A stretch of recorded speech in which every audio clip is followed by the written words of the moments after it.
Jitpur music present. बोला बोला छठी मैया की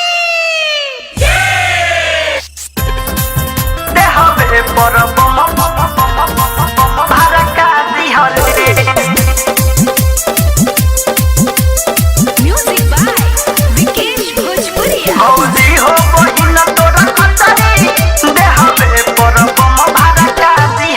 भोज भइल बहरी दासानु हो रहे इनका पैसा नहीं आसानु हो भोज भइल बहरी दासानु हो रहे इनका पैसा नहीं आसानु हो हाथ में लेके पटाखा जरैली हमरे सीधे उड़ा दिहली भौजी हो बहिन तोर कचरी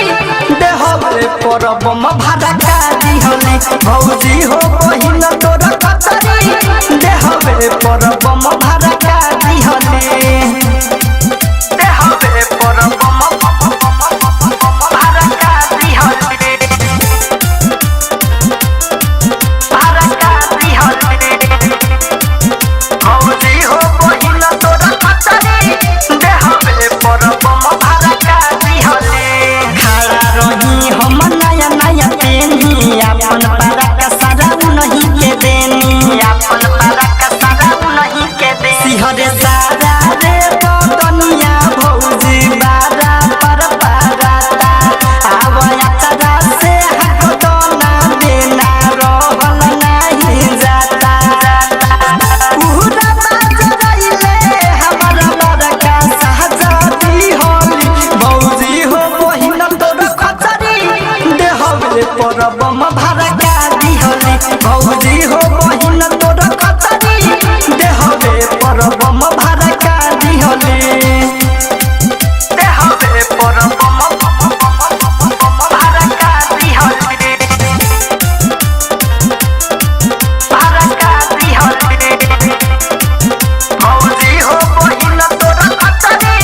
देहबे परब म भड़का दिहली फोटो खिंचत रही उनके गरिया बम फेंकती हली हमरे पजरिया बम फेंकती हली हमरे पजरिया के बाला हंसत रहली भौजी चल के न बागी बहिनिया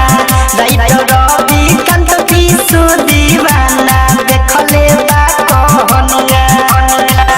हाथे उध के अपना हमके भगा दिहली भौजी हो बहिन तोर कचरी देहबे परब म भड़का दिहली भौजी हो बहिन तोर कचरी देहबे परब म भड़का दिहली जितपुर रिकॉर्डिंग स्टूडियो।